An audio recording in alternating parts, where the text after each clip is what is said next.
Hello future doctors. તો આજના વિડીયોમાં આપણે વાત કરીશું કે જે ગુજરાતમાં કાઉન્સેલિંગ છે તે હજુ સુધી સ્ટાર્ટ નથી થયું. તેના વિશે એક ન્યૂઝપેપરમાં લેટર આવેલો છે, તેના વિશે વાત કરવાની છે. તો અહીં 30 તારીખના રોજ લેટર આવેલો છે. તેમાં લખેલું છે કે નીટ યુજી એટલે કે નીટ અંડર ગ્રેજ્યુએટ બાદ 4 મહિનાના કાઉન્સેલિંગમાં લંબાવતા મેડિકલ શિક્ષણને અસર. 70% ડ્રોપર્સનું આ વર્ષે બગડશે તેવી સ્થિતિ. હજુ સુધી ગુજરાતમાં મેડિકલ કોલેજને કાઉન્સેલિંગને લગતી કોઈ પણ એટલી બધી અપડેટ આવેલી નથી. તેના માટે ન્યૂઝપેપરમાં આ લેટર આવેલો છે. બેઠકો વધી પણ પ્રવેશ પ્રક્રિયા હજુ સુધી ચાલુ નથી થઈ. નીટ પરિણામથી એડમિશનનો સમય 57 દિવસ સુધી વધીને 120 દિવસ સુધી થઈ ગયો છે. જ્યારે પણ નીટનું રિઝલ્ટ આવે છે અને 60 દિવસની અંદર તમારું એડમિશન પ્રોસેસને બધું સ્ટાર્ટ થઈ જાય છે અને તમારું જે સેમેસ્ટર હોય છે, જે બી મેડિકલ કોલેજમાં MBBS હોય, BDS હોય, આયુર્વેદિક કે હોમિયોપેથિકમાં તમારે 60 દિવસની અંદર તમારું એડમિશન થઈ જાય છે અને જે સેમેસ્ટર ચાલુ થઈ જાય છે. પરંતુ આ વખતે વધીને 120 દિવસ થઈ ગયા છે. એટલે કે 4 મહિના સુધીનું તમારું કાઉન્સેલિંગ લંબાવાશે. તો 13 મહિનાના અભ્યાસ 9 મહિનામાં પૂરો કરવા વિદ્યાર્થીઓ મજબૂર થયા છે. 65% જ વિદ્યાર્થીઓ ભારે માનસિક તણાવમાં છે. જો આપણે ડાટાની વાત કરીએ કે ડેટા સંકલનની વાત કરીએ તો કોર્ટ પિટિશન અને ઓલ ઇન્ડિયા કોટા અને ટેસ્ટ કોટાની 300થી વધુ બેઠકો બ્લોક થતાં વિલંબ થયો છે, એટલે કે લંબાવવાની છે. હજુ સુધી કાઉન્સેલિંગ શરૂ નથી થઈ. સમયસર કાઉન્સેલિંગ શરૂ ના થવાથી વાલીઓ પણ આર્થિક બોજો ચિંતામાં છે. હજી ઘણા ખરા પેરેન્ટ્સ પણ કાઉન્સેલિંગ સ્ટાર્ટ નથી થયું એટલે ઘણા ખરા પેરેન્ટ્સ પણ ચિંતામાં છે અને ઘણા ખરા કોમેન્ટ પણ કરતા હતા કે સર કાઉન્સેલિંગ ક્યારે સ્ટાર્ટ થશે. તો હજુ પણ થોડી ઘણી વાર લાગી શકે છે. જો આપણે આગલા વર્ષની વાત કરીએ તો 2025માં તમારે 4 જૂનના રોજ રિઝલ્ટ આવેલું હતું અને પહેલો રાઉન્ડ 14 ઓગસ્ટના રોજ શરૂ થઈ ગયો હતો. રાઉન્ડ વચ્ચેનો ગેપ આશરે 15 દિવસનો હતો અને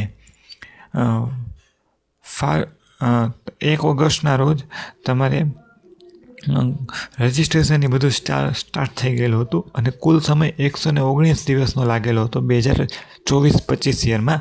જો આપણે 2025-26ની વાત કરીએ તો તમારે આ વર્ષે અંદાજિત 8 ઓગસ્ટના રોજ કાઉન્સેલિંગ સ્ટાર્ટ થઈ જશે. 8 ઓગસ્ટની પહેલાં.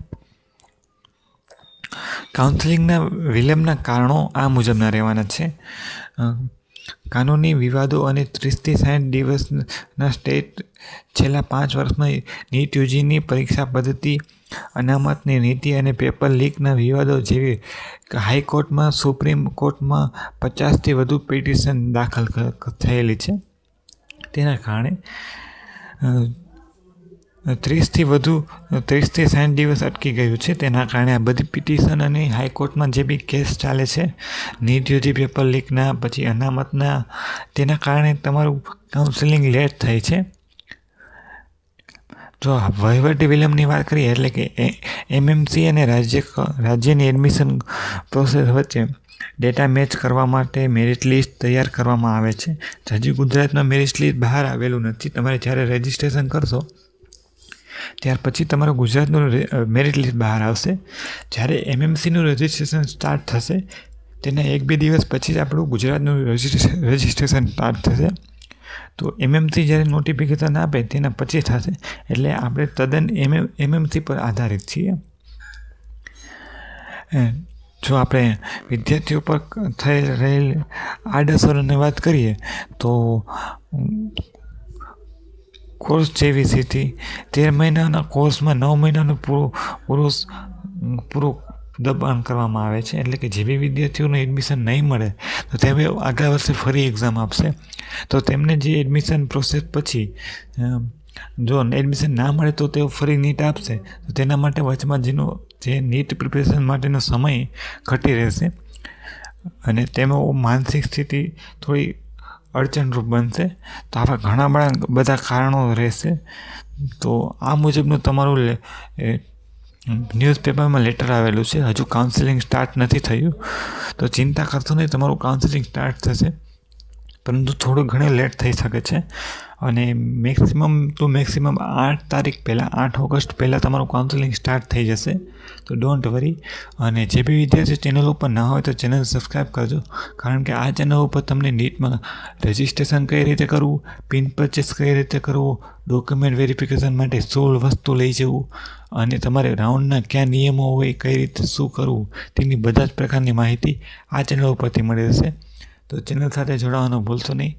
Thank you for the watching. Thank you.